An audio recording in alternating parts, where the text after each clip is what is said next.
ختم ہو جائے گا، مکمل ہو جائے گا، اور اس کے بعد جو ماہ مبارک آنے والا ہے وہ ہے رمضان کا مبارک مہینہ۔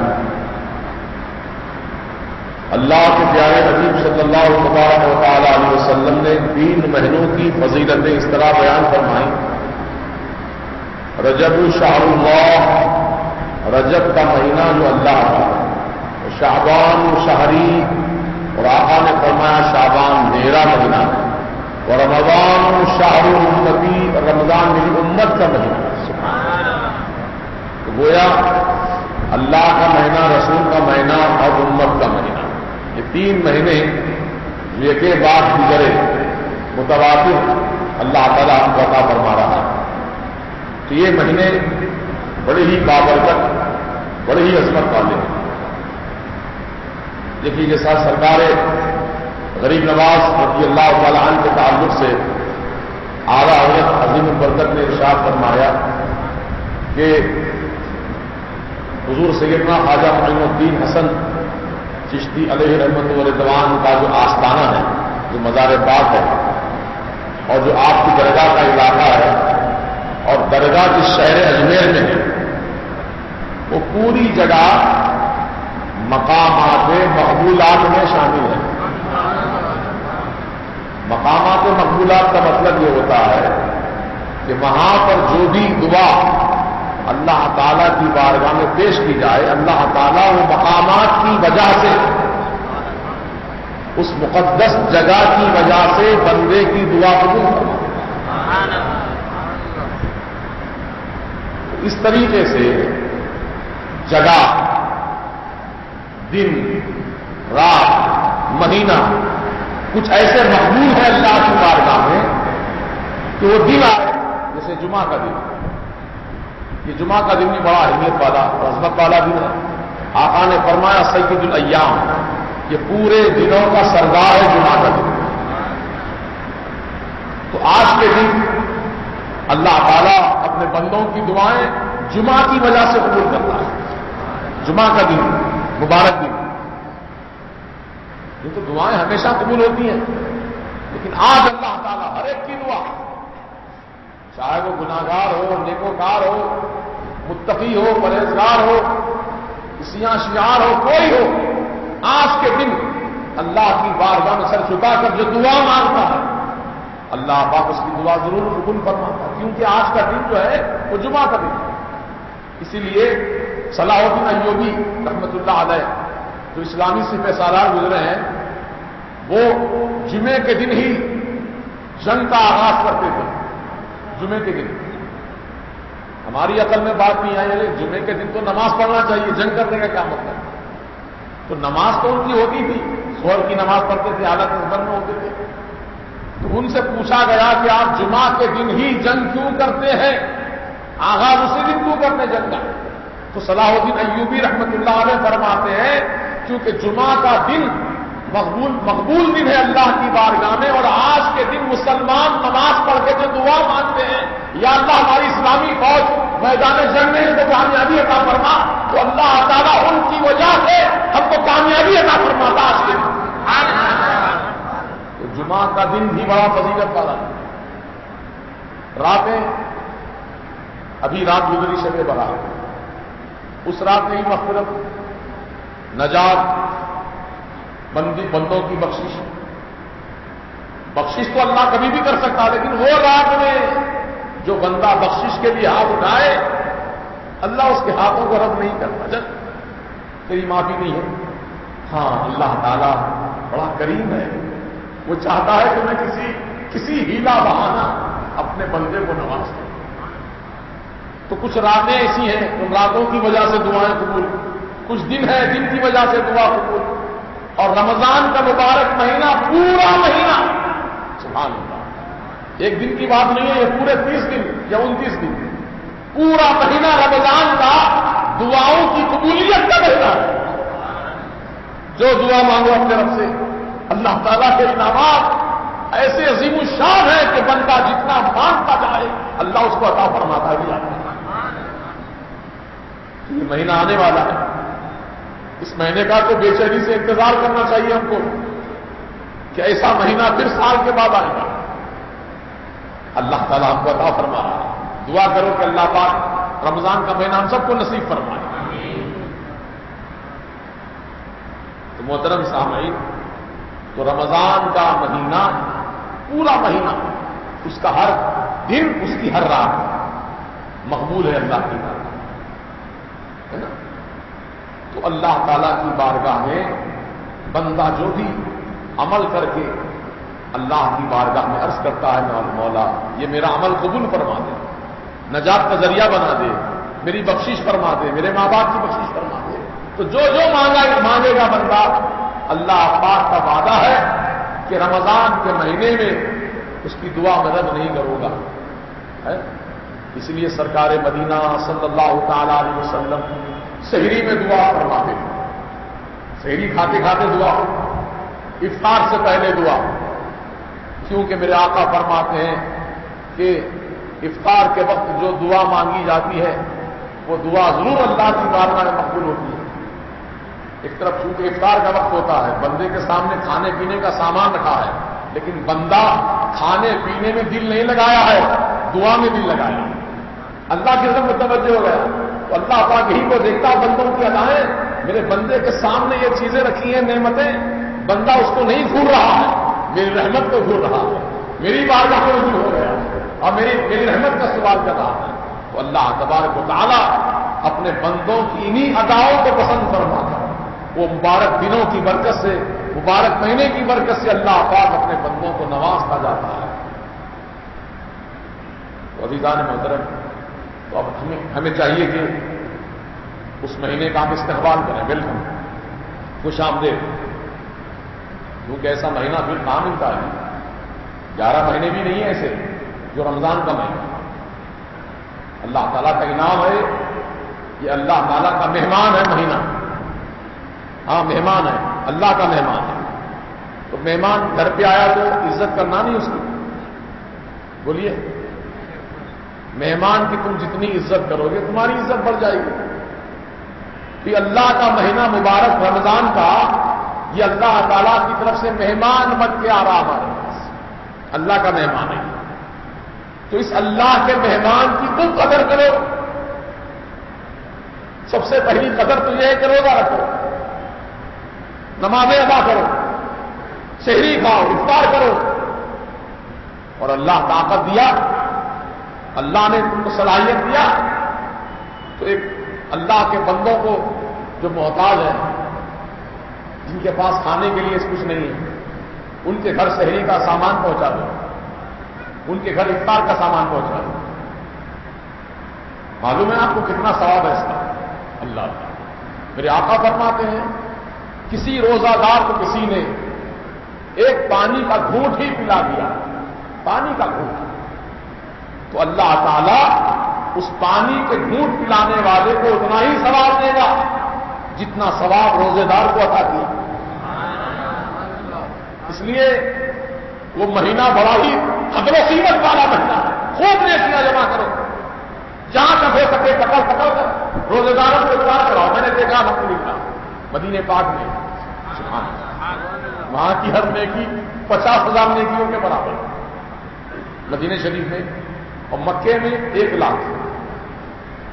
تو اللہ جن کو توفیق دیا مکے میں افطار کراتے ہیں، اللہ جن کو توفیق دیا مدینے میں افطار کراتے ہیں، مگر 1,50,000 کے چکر میں نہیں، محبت رسول میں، کیونکہ 1 لاکھ تو اپنی جگہ ہے، ایک نیکی کا ثواب 1 لاکھ، لیکن خدا نہ خاصہ ایک گناہ بھی ہو گیا مکے میں تو ایک گناہ کا عذاب 1 لاکھ گناہوں کے برابر ہے۔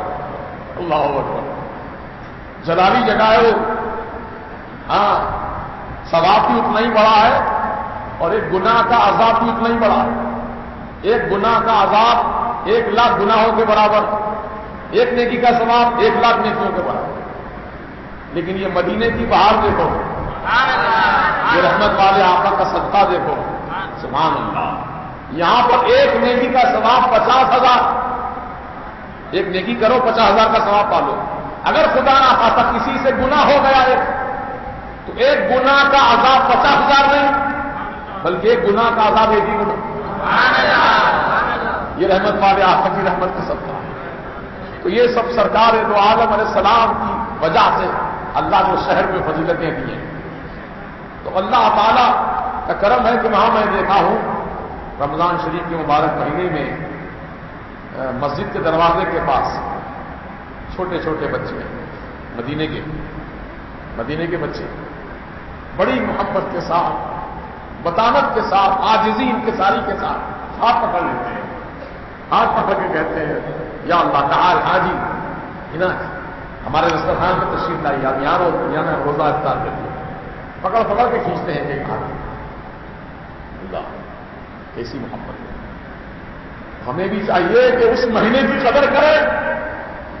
کوئی روزہ دار مل جائے تو غنیمت جانو, روزہ افطار کرانے میں خوش قسمتی سمجھو کہ اللہ پاک نے مجھ کو آج نیکیاں کمانے کا بہترین موقع عطا فرما دیا. بولے مردانہ پیشانی پر ارے کیا مصیبت آ گئی جائیں گے افطار کے ٹائم پہ.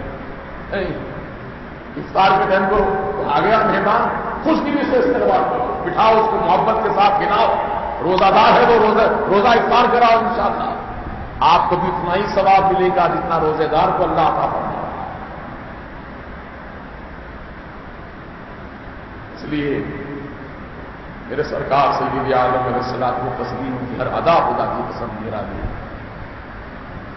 حضور پاک علیہ الصلوۃ والسلام نے کیسے اہتمام فرمایا, اللہ میرے آقا کی اولاد امجاد نے کس طرح اہتمام فرمایا. آج یہ واقعہ بتاتا ہوں آپ کو. حسنین کریمین رضی اللہ تعالیٰ عنہ کچھ علیل ہو گئے تھے, کچھ مرض لگ گیا. سیدہ فاطمہ زہرا نے نیت کر لی یا اللہ میرے بیٹے میرے شہزادے اچھے ہو جائیں تو میں 3 دن روزہ رکھوں گی. 3 دن روزہ رکھوں گی. اللہ تعالیٰ کے کرم سے دونوں شہزادے اچھے ہو گئے. اب نیت پوری کرنی ہے آپ کو. دیکھا گھر میں اب روزہ رکھنے کا ہے, شہری کے لیے کچھ ہے کیا؟ کچھ نہیں. بغیر کچھ کھائے کہ آپ نے روزے کی نیت رکھ لی. افطار کے پہلے کچھ سامان افطار کا جو کا آٹا تھا تو آپ نے اللہ کا شکر ادا کیا اور اس آٹے کی آپ نے روٹی بنائی کہ افطار اسی روٹی سے کروں گی. یہ نیت لگی. عین افطار سے پہلے دروازے پر کوئی سائل آیا, کہا کہ میں قید خانے سے چھوٹ کر آیا ہوں, ابھی بھوکا ہوں, میرے پاس کھانے کے لیے کچھ نہیں ہے, کچھ ہو تو اللہ کے واسطے مجھے دے دو. تو سیدہ فاطمہ زہرا کے لیے جو روٹی بنی تھی وہ روٹی آپ نے اس آنے والے قیدی کے حوالے کر دیا. یہ نہیں کہا کہ میں تو خود روزے سے ہوں, افطار کے لیے کچھ نہیں گھر میں, یہ روٹی کے سوا اور کچھ نہیں ہے, کیا خیرات کروں گا, ایسا نہیں سوچا. وہ روٹی ہی جو افطار کے لیے رکھی تھی آپ نے روٹی ہی اللہ کی محبت میں اس آنے والے قیدی کو جو قید خانے سے چھوٹ کر آیا تھا آپ نے حوالے. دوسرا دن آیا, کچھ کھجوریں آئی تھیں افطار سے پہلے, اللہ کا شکر ادا کیا تو چلو آج افطار کا انتظام ہو گیا ہے, کھجور آ گئے ہیں. عین افطار سے پہلے اس دن بھی کوئی سائل آ گیا, کہا مسکین ہوں, بھوکا ہوں, کچھ کھانے کے لیے دے دو. تو 3 دن لگاتار ایسے ہی آزمائش ہوتی رہی آپ کی. یہ اللہ کی طرف سے امتحان تھا. ہر افطار کے وقت کوئی نہ کوئی سائل آ جاتا گھر پر, لیکن سیدہ فاطمہ زہرا کا کلیجہ, آپ کا دل کتنا وسیع ہے, سبحان اللہ, کہ وہ روزے کی حالت میں ہے, 3 دن سے کچھ نہیں کھایا پیا ہے. یہ نہیں سوچ رہی کہ میں خود نہ کھا کر کیسے خیرات کروں, بھوکی رہوں گی, نہیں, بلکہ آپ نے اپنی بھوک کی پرواہ نہ کی بلکہ آنے والے سائلوں کے حوالے کر. جبریل امین آئے رب کی بارگاہ سے وہی لے کر رسول کی بارگاہ, یا رسول اللہ آپ کی چہیتی لاڈلی شہزادی نے جو عمل کیا ہے اللہ پاک اس عمل کو بہت پسند فرمایا. یا من بھائے سہاگ اللہ، تو اللہ سبحانہ و تعالیٰ کی رضا مقصود ہو اور بندہ اس طرح کا عمل کر لے تو انشاءاللہ اس کے لیے بڑے فائدے کی بات ہے.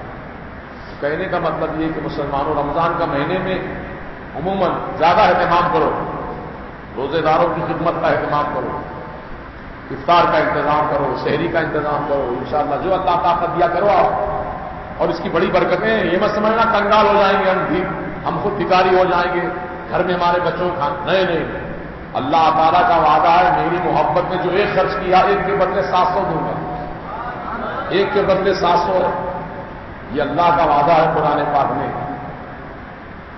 الذین ينفقون اموالهم فی سبیل اللہ کمثل حبۃ انبتت 7 سنابل فی کل سنبلۃ 100 حبۃ واللہ یضاعف لمن یشاء واللہ واسع علیم.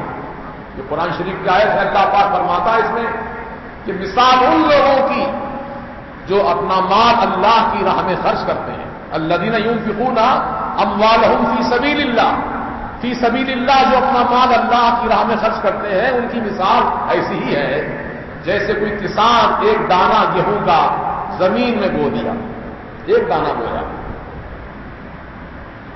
اللہ تعالیٰ نے اس ایک دانے سے 7 ہری ہری شاخیں پیدا فرمایا. 7 شاخیں ایک دانے سے، اور ہر شاخ میں 100 دانے پیدا فرمائے. فی کل سنبلۃ 100 حبۃ، 100 حبۃ کہتے ہیں 100 دانوں کو. اللہ نے ہر بال میں یعنی ہر شاخ میں 100 دانے پیدا فرمائے. تو کتنے ہو گئے؟ 7 بالوں کے 700 ہے نا. اللہ تعالیٰ مثال دے کے فرما رہا ہے جیسے کسان بوتا ہے دانا ایک، لیکن نکلتے 700 دانے اس سے. تو ایسے ہی میری راہ میں جو خرچ کیا ایک، میں ایک کے بدلے 700 دوں گا اس کو. واللہ یضاعف لمن یشاء، اور اللہ جسے چاہے اور زیادہ عطا کرتا ہے، اس کی مرضی کی بات.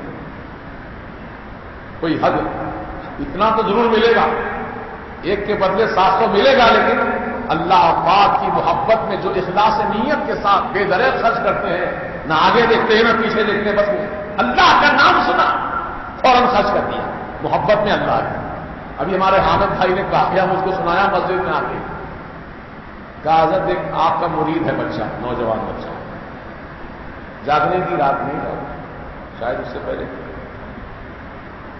حالانکہ وہ بچہ بے روزگار ہے، جیب میں رہتا نہیں اس کے کچھ، ہمیشہ دولت بھری ہوئی، پیسے بھرے ہوئے. لیکن اتفاق سے ہمارے حامد بھائی نے، ان کے ساتھ اور 2-4 دوست تھے، انہوں نے کہا کہ اپنے پیر کی محبت میں، کیا کہا، اپنے پیر کی محبت میں آج ہم کو تم کھانا کھلاؤ.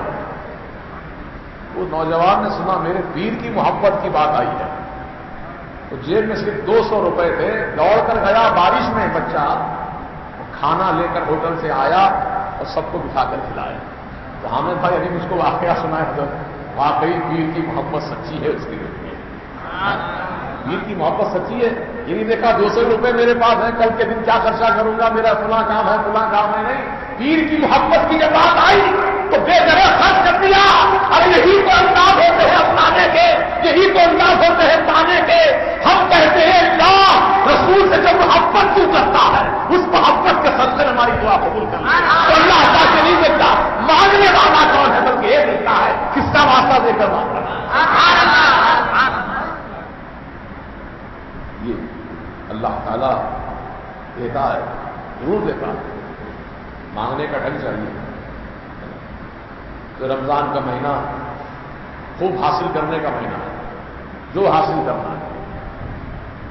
اور بتایا گیا کہ رمضان کا مہینہ جب شروع ہوتا ہے تو شیاطین قید کر دیے جاتے ہیں، قید خانے میں جکڑ دیے جاتے ہیں پورے شیاطین. لیکن پھر بھی ہم دیکھتے ہیں رمضان کے مہینے میں شیاطین جکڑ دیے گئے، اس کے باوجود بھی کچھ لوگ ہیں جو رمضان میں بھی شراب پی رہے ہیں، رمضان میں بھی جوا کھیل رہے ہیں، رمضان میں بھی حرام کاری کر رہے ہیں، زنا کاری کر رہے ہیں، سب جاری ہے. شیطان اگر قید خانے میں تو پھر یہ شیطانی عمل کیسے کر رہا ہے؟ تو یہاں دھوکہ مت کھانا. انسان کو برباد کرنے والے دو ہیں، ایک شیطان ہے اور ایک بڑا شیطان ہے جو ہمارے ساتھ چپکا ہوا ہے، وہ نفس ہمارا، وہ نفس امارہ. یہ قید نہیں ہوتا، شیطان قید میں ڈال دیا جاتا، لیکن نفس ہمارے ساتھ رات اور دن چپکا ہوا ہے. تو شیطان تو نہیں گمراہ کرتا رمضان میں، لیکن نفس گمراہ کرتا. اس لیے نفس کو کچلنا، نفس کو مارنا، نفس کے خلاف عمل کرنا ہے نا، وہ کامیاب ہے.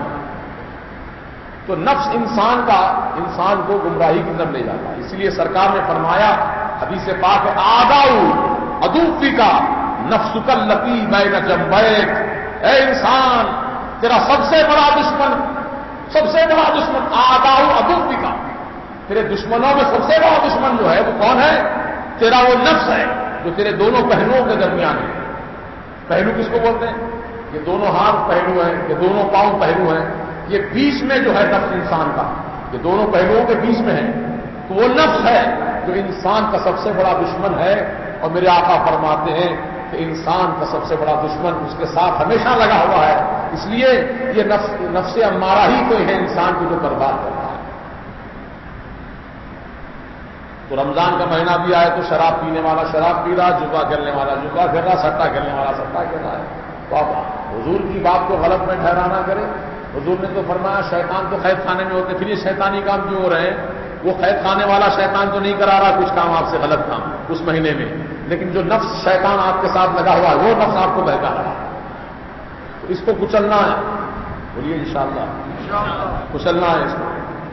اور پورا مہینہ ایسی ٹریننگ، ایسی تربیت ہم کو پانا ہے کہ پھر یہ رمضان کا مہینے میں جو تربیت ہم نے حاصل کی، نفس کی اصلاح کر لی، نفس کو اپنے جکڑ کے رکھا، ایسے ہی زندگی بھر نفس کے خلاف ہم رہے اور نفس کے خلاف جہاد کرتے رہے. اس لیے میرے سرکار نے فرمایا ہم چھوٹے جہاد سے بڑے جہاد کی طرف لوٹ رہے ہیں. تو صحابہ حیران ہو کر پوچھنے لگے، رسول اللہ ابھی تو جنگ لڑ کے آ رہے ہیں، میدان جنگ میں کامیاب ہو کے آ رہے تھے، ابھی اس سے بڑی جنگ اور لڑنا ہے کیا؟ تو آقا نے فرمایا نہیں، یہ میدان جنگ میں جو جا کر تم نے دشمنان اسلام سے لوہے کی تلوار سے جو جہاد کیا، یہ چھوٹا جہاد ہے، اور اپنے نفس کے خلاف جہاد کرنا یہ بڑا جہاد ہے. بڑا جہاد. وہ جہاد تو کبھی کبھی ہوتا ہے، چھوٹا جہاد ہے میدان جنگ والا کبھی کبھی ہوتا ہے، لیکن یہ نفس کے ساتھ جہاد 24 گھنٹے ہوتا ہے. تو یہ مہینہ نفس کو اس نفس کی اصلاح کرنے کا. اللہ کا فرمان ہے قرآن پاک میں، قد افلح من تزکا، تحقیق کامیاب ہو گیا جس نے اپنے نفس کی اصلاح کر لی، نفس کو گناہوں سے پاک کر لیا آپ نے، وہ کامیاب ہو گیا. وذکر اسم ربہ فصلی، اور کامیاب ہو گیا وہ آدمی جو نفس کی اپنی اصلاح کر کے اللہ تعالی کے نام کا ذکر کیا. وذکر اسم ربہ فصلی، اور جس نے اپنے رب کے لیے نماز پڑھی. تو ذکر الہی اور نماز یہ دو چیزیں انسان کو ہمیشہ کرنا ہی ہے. اللہ کو یاد کرتے رہو اور نمازیں ادا کرتے رہو اور اپنے نفس کے خلاف عمل کرتے رہو. نفس تو چاہتا ہے ابھی تو اذان ہوئی ہے کہ 5 منٹ اور آرام کر کے اٹھیں. صبح فجر کے وقت میں ایسا دھوکہ ہوتا ہے، اذان کی آواز سنتا ہے بندہ کہ مسجد کے مینار سے آواز آ رہی، حی علی الصلاۃ، آؤ نماز کے لیے. آپ نے اذان کی آواز سنی، لیکن پھر یہ شیطانی وسوسہ یا نفس کا وسوسہ آتا ہے، ارے ابھی تو اذان ہوئی ہے، 20 منٹ باقی ہے بھی جماعت کے لیے، ابھی 5 منٹ میں اٹھ جاؤں گا، ذرا کروٹ بدل کے تھوڑا آرام کر لے کے اٹھ جاؤں گا. یہ سوچ کر آدمی پھر کروٹ لیتا ہے، کروٹ بدلتا ہے، تو ایسی گہری نیند تھپک کے سلاتا ہے نفس. اللہ اکبر، کہ سورج بھی نکل جاتا ہے، نماز قضا ہو جاتی ہے، لیکن سوتا پڑا رہتا ہے. تو اس وقت میں نفس یہ چاہتا ہے آرام کرو، اور اللہ کی محبت یہ چاہتی ہے آرام ترک کر دو، آرام ترک کر دو، اٹھ جاؤ، اللہ کی محبت میں کھڑے ہو جاؤ. اور وہ تھوڑی دیر کے لیے کسل ہوتا ہے، سستی جو آتی ہے وہ تھوڑی دیر اٹھنے کے لیے. اگر آدمی ہمت کر کے اٹھ جائے ایک لمحے کے لیے، سستی سب بھاگ جاتی ہے. آزما کے دیکھ لو آپ، یہ فقیر تجربے کی باتیں بولتا ہے آپ سے. سستی ایک لمحے کے لیے رہتی ہے، ذرا ہمت کر لو آپ کہ نہیں میں اٹھوں گا نماز ادا کروں گا فجر کی انشاءاللہ. بس یہ نیت کر کے اٹھ جاؤ انشاءاللہ اللہ تعالیٰ کی طرف سے ایسی پھرتی چالاکی بدن میں آ جائیں گی ترنت دوڑ جائیں گے پوری کسلان دور ہو جائے گی. آپ بس ہمت کرنے کی ضرورت ہے. اللہ تعالیٰ ہم سب کو توفیق عطا فرمائے. عزیزان محترم تو ماہ رمضان کی آمد ہے اس کی تیاری ہمیں ابھی سے کرنی ہے. اور یہ سوچ لو کہ نماز تراویح کہاں پڑھنا ہے ہم کو کتنے پارے پڑھنا ہے نا. حلیم کہاں کی کھانا ہے مت سوچو. نماز کہاں ادا کریں گے ہم کس امام کے پیچھے نماز پڑھیں گے ہم کہاں پر ہمارا پروگرام سیٹ ہوگا یہ سب تیاری اکی سے کرنی ہے. تیاری کر لیں. اور آپ جانتے ہیں کہ چاہے تراویح کی نماز ہو چاہے پنج وقتہ کی نماز ہو چاہے جمعہ کی ہو چاہے عیدین کی ہو نماز ہے نا.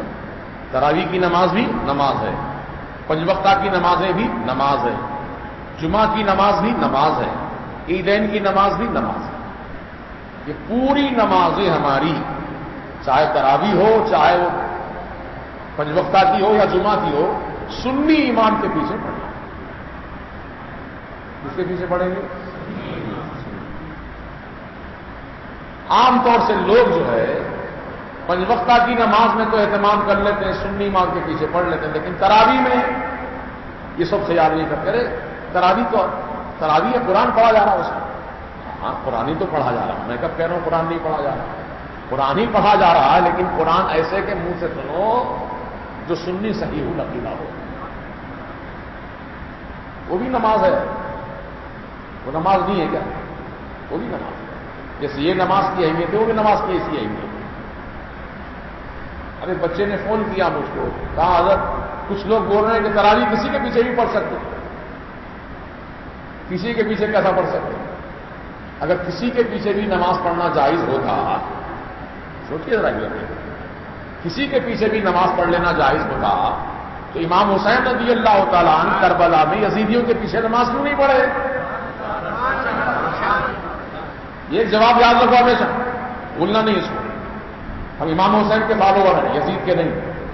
اس کے فالوور ہیں بولو لیکن امام حسین رضی اللہ عنہ کے فالوور ہیں. امام حسین رضی اللہ کربلا کے میدان ایک ہی میدان ایک ہی جگہ میں دو جماعتیں چل رہی ہیں ایک ادھر ایک ادھر. دو اذانیں ہو رہی ایک ادھر ایک ادھر. کیوں ایسا کیوں کیا؟ تو بتا دیا امام حسین رضی اللہ نواسہ رسول نے کہ حسینیوں کی نماز اور ہوتی ہے یزیدیوں کی نماز اور ہوتی ہے. ان سے ہمارا کوئی تعلق نہیں ہے. عزیزان محترم نماز کی اہمیت ہے چاہے پنج وقتہ کی ہو چاہے رمضان کی تراویح کی نماز ہو چاہے جمعہ کی نماز ہو چاہے عیدین کی نماز سنی کے پیچھے پڑھو. گستاخ رسول کے پیچھے ہماری نماز نہیں ہوتی ہرگز نہیں ہوتی. چاہے کوئی فتویٰ دے لے کوئی ملا کوئی مفتی پیسے کھا کر کے فتویٰ لکھ دیتے ہیں ہاں ہو جاتی ہے جماعت پڑھ لے سکتے ہیں سب کے پیچھے. تمہاری ہوگی ہماری نہیں ہوگی. ہم کو ایسے فتوے نہیں چاہیے. ہم کو وہ ایمان بچانا ہے اپنا نماز بچانی ہے. سمجھ گیا؟ دھوکے مت رہنا دھوکہ مت کھانا. یہ مجھے پر یہ خاطر رضوی جب سے الحمدللہ یہ میدان خطابت میں قدم رکھا ہے الحمدللہ میرے تمام مسلمان بھائیوں کو میں اس بات سے آگاہ کرتا آ رہا ہوں اور جب تک یہ بدن میں جان باقی ہے آگاہ کرتا رہوں گا. ایک لیڈر صاحب بولنے لگے مولانا ایسا بولے گا کہ وہ حرم کے پیچھے حرم کے امام کے پیچھے نماز نہیں ہوتی. ارے حرم کا امام ہو مکے کا امام ہو کہ مدینے کا امام ہو یا حیدرآباد کا امام ہو کہیں کا امام ہو اگر گستاخ رسول ہے تو اس کے پیچھے نماز نہیں ہوتی. ہوتی سارا مجمع بولے. اب کہیں کا امام اگر خدا نہ خواستہ کروڑوں مرتبہ خدا نہ خواستہ مجھ سے بھی اگر کوئی گستاخی واقع ہو جائے تو میرے پیچھے بھی نماز نہیں ہوگی آپ کی. مسئلہ دین کا یہ ہے شخصیت پرستی نہیں ہے. یہاں قانون اسلام دیکھا جاتا ہے. کہیں کا ہو امام کو کیا مطلب ہے؟ ایمان سلامت ہے تو سب کو سلامت ہے. اگر ایمان نہیں ہے تو کچھ بھی نہیں. اب لوگ بیچارے جاتے ہیں حج کے لیے، عمرے کے لیے، دوڑتے ہیں، ارے کیا حرم کی نماز، کیا حرم کی قرت. جو قرت دیکھ رہے یہ اللہ کی بات کرنے جا رہے ہیں. قرآن صحیح پڑھنے والا ایمان والا ہے تو اس کے پیچھے نماز پڑھو. اور اگر گستاخ رسول کتنی اچھی قرت سے پڑھ رہا ہو تو اس کے پیچھے نماز ہوگی کیا؟ جیسے گھڑا بھر دودھ ہے، وہ گھڑے کے دودھ میں جو ہے پیشاب کے چند قطرے ملا دیے گئے. دیکھ لیا آپ نے قطرے ملے ہوئے اس کے اندر، پیتے ہو؟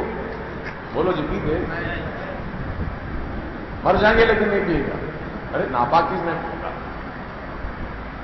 تو کتنی اچھی نماز کیوں نہ ہو، کتنی اچھی قرت کیوں نہ ہو، گستاخ رسول اس کے ساتھ اگر شامل ہے تو نماز نہیں ہوتی، روزہ نہیں ہوتا، حج نہیں ہوتا، زکات نہیں ہوتی، کچھ بھی نہیں ہوتا، سب بیکار. آپ کو بڑا اچنبھا معلوم ہو رہا ہوگا، ارے اتنی بڑی بات بول دی ہے مولانا. یہ میری بات نہیں ہے بھائی، یہ قرآن حدیث کی بات ہے، یہ اللہ رسول کی بات ہے.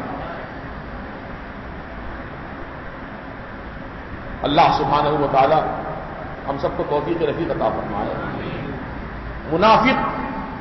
منافق اس کو کہتے ہیں جس کا ظاہر کچھ اور ہے، باطن کچھ اور ہے. ظاہر میں دیکھو تو لمبی داڑھی ہے، لمبا کرتا ہے، اونچا پائجامہ ہے، پیشانی پہ گھٹا ہے، اسپیشل جیب ہے مسواک کی کاڑی رکھنے کے لیے، ہاتھ میں تسبیح ہے، سب کچھ ہے، لیکن دل میں ایمان نہیں. اس کی علامت یہ ظاہر ہوتی ہے، نماز پڑھے گا لیکن سلام نہیں پڑھے گا، یہ پہچان ہے اس کی. سجدے میں جا کے پیشانی رگڑے گا لیکن حضور کے قدموں میں دل نہیں جھکائے گا. سمجھ رہے؟ میلاد نہیں بنائے گا، نظر نیاز نہیں کرے گا. یہ علامتیں ظاہری علامتیں جو پہچان سکتے ہیں آپ دیکھ کر. کسی کی پیشانی پہ لکھا ہوا رہتا ہے وہابی ہے، دیوبندی ہے، تبلیغی ہے، کون ہے، لکھا ہوا رہتا، لیکن عمل بتاتا کون ہے. ہوگا مت کہو. گریبان کے بٹن کھلے رکھتے، پورے گونڈیاں کھلے، سمجھ لینا دال میں کالا. سمجھ گئے؟ ہم سنیوں کی پہچان یہ ہے کہ ہمارے گریبان کے بٹن پورے بند رہتے. سرکار کا فرمان ہے نماز کی حالت میں اگر گریبان کھل جائے، سینہ کی ہڈی نظر آ جائے تو نماز مکروہ تحریمی. کون سی نماز ہے؟ مکروہ تحریمی. یعنی نماز آپ کی مکروہ تحریمی ہو گئی. نماز میں اگر کوئی واجب ترک ہو جائے، جیسے 2 سجدے کرنے کے بجائے آپ نے ایک ہی سجدہ کیا، کھڑے ہو گئے، تو واجب ترک ہوا، تو سجدہ سہو کر لینے سے نماز ہو جائے گی آپ کی. سمجھ رہے؟ سجدہ چھوٹ گیا ہے، ایک ہی سجدے کر کے اٹھ گئے آپ، لیکن بعد میں یاد آیا تو سجدہ سہو کر لیا آپ نے، آپ کی نماز ہو گئی. سورہ فاتحہ پڑھنا قرآن میں نماز میں واجب ہے. آپ بغیر سورہ فاتحہ پڑھے کہ سورہ شروع کر دیا، بعد میں یاد آ رہا ہے میں سورہ فاتحہ ہی نہیں پڑھا، واجب ترک ہوا، سجدہ سہو کر لو، نماز آپ کی ہو جائے گی. لیکن اگر نماز میں مکروہ تحریمی کوئی واقع ہو جائے تو سجدہ سہو کرنے سے بھی نماز نہیں ہوتی. مکروہ تحریمی کو معمولی بات کہاں پر سمجھو. مکروہ تحریمی اگر نماز میں واقع ہو جائے تو سجدہ سہو کرنے سے بھی نماز نہیں ہوتی، نماز کو لوٹانا پڑے گا پورا. یہ شریعت ہے، قانون اسلام ہے.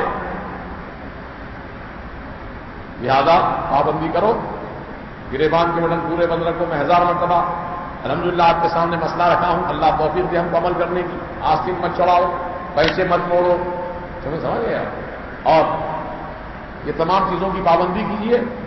اور نوجوان بچے جو لباس پہنتے ہیں اکثر وہ پورا گلا اتنا بڑا دور تک کٹا رہتا ہے، اسے کیا بتائیں، گلا اس طرح گول کٹا لیتے ہیں، کپڑا ہی نہیں ہوتا وہاں پر، گنڈی بھی نہیں لگتی وہاں پر، ویسے ہی پہن کے آتے ہیں نماز پڑھنے کے لیے. نماز نہیں ہوگی آپ کی، مکروہ تحریمی نماز ہو رہی ہے.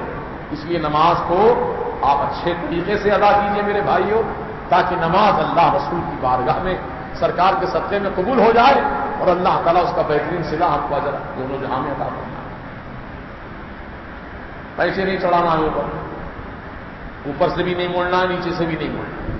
اکثر نوجوان بچے ہمارے پاس آنے والے پابندی کرتے ہیں اس کی، لیکن دوسری مسجدوں میں جائیے بڑا عجیب و غریب ماحول ہوتا ہے.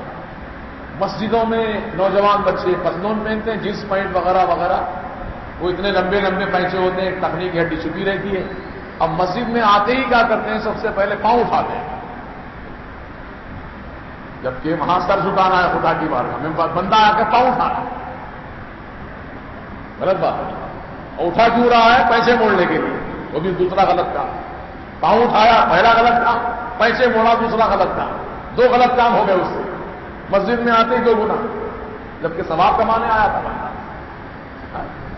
اس لیے مسلمانوں اپنی نمازوں کی حفاظت کرو، لباس ایسا پہنو کہ ہماری نماز اللہ کی بارگاہ میں مقبول ہو جائے. اسلامی طرز کا لباس پہنو. علماء کرام جو لباس پہنتے ہیں وہ لباس پہنو، یہ اسلام کا لباس ہے. اپنے دور کے جو علماء، مشائخ حضرات، پیران طریقت جو لباس پہنتے ہیں وہ آپ کو پہننا چاہیے، وہ اسلام کا لباس کہلاتا ہے. ان کا طریقہ ہمارے لیے قابل عمل ہے. اپنی مرضی سے مت چلو. بہت کر لیا اب تک آپ نے مرضی سے، اپنی مرضی سے کھایا، اپنی مرضی سے پیا، اپنی مرضی سے پہنا. لیکن آج کی تاریخ سے عہد کر لو انشاءاللہ یہ رمضان کا مبارک مہینہ آنے والا ہے، ہمارے سروں پر صاف فکر ہونے والا ہے. ہم وہی عمل کریں گے جو اللہ اور اللہ کے رسول کا پسندیدہ عمل ہے انشاءاللہ. اللہ پاک ہم کو توفیق دے اور اللہ تعالی ہمارے عمل کو صحیح فرما دے. ہم محنت تو کر رہے ہیں بھائی، لیکن محنت میں اگر تھوڑی سی اصلاح لا دو تو محنت کا پورا پھل آپ کو ملے گا. اگر تھوڑی سی اس میں اگر کوتاہی کر رہے ہیں تو پھر محنت ہماری اکارت ہو سکتی ہے، ہماری محنت برباد ہو سکتی ہے. اس لیے ہاف شرٹ کی آستین نہیں پہننا، فل آستین پہننا، سمجھ گئے؟ اور ان شرٹ کر کے نماز نہیں پڑھنا. ان شرٹ کر کے پینٹ بوشٹ جو ہے ان ہوتا ہے اندر. اب اوپر کے پورے اوپر سے کپڑا اتنا تنگ ہے کہ پورے اعضاء جو پوشیدہ اعضاء ہیں اس کے سب نظر آتے ہیں. کپڑے کے اوپر سے مطلب اس کا ابھار نظر آ رہا ہے. یہ بے حیائی. اور اللہ کے سامنے یہ لباس پہن کے کھڑے رہنا اور زیادہ بے حیائی کی بات ہے. اللہ سے زیادہ حیا کرو. کس سے؟ اللہ تعالیٰ سے زیادہ حیا کرو. حضرت عثمان غنی رضی اللہ تعالیٰ کیسی حیا فرماتے تھے آپ. حضور ایک مرتبہ تشریف فرماتے اپنے حجرے پاک میں. حضور کا تہبند شریف پنڈلی کے اوپر تھا. حضور بیٹھے تھے، پیر اٹھا کر بیٹھے تھے تو پنڈلی نظر آ رہی تھی حضور کی. سیدنا صدیق اکبر تشریف لائے، حضور ویسے ہی بیٹھے رہے. حضرت سیدنا عمر بن خطاب تشریف لائے، حضور ویسے ہی بیٹھے رہے. حضرت عثمان غنی جب آئے تو حضور نے فوراً اپنی تہبند کو نیچے کر لیا. صحابہ نے نوٹ کیا عمل سرکار کا کہ 2 صحابہ آئے حضور کی بارگاہ میں تو حضور اپنے کپڑے کو نیچے نہیں کیے، پنڈلی تک نظر آ رہا تھا بدن. لیکن حضرت عثمان غنی آتے ہی حضور نے کپڑے کو نیچے کر لیا. تو وجہ پوچھ لی حضور سے تو فرمایا ہاں عثمان سے میں حیا کرتا ہوں کیونکہ فرشتے بھی اس سے حیا کیا کرتے ہیں. فرشتے بھی اس سے حیا کرتے ہیں عثمان. تو حیا پیدا کرو. شرم و حیا ایمان کی علامت ہے. جس کے پاس شرم و حیا نہیں اس کے پاس ایمان نہیں ہے. آقا فرمان ہے جس کے پاس شرم و حیا ہے اس کے پاس ایمان کی دولت ہے.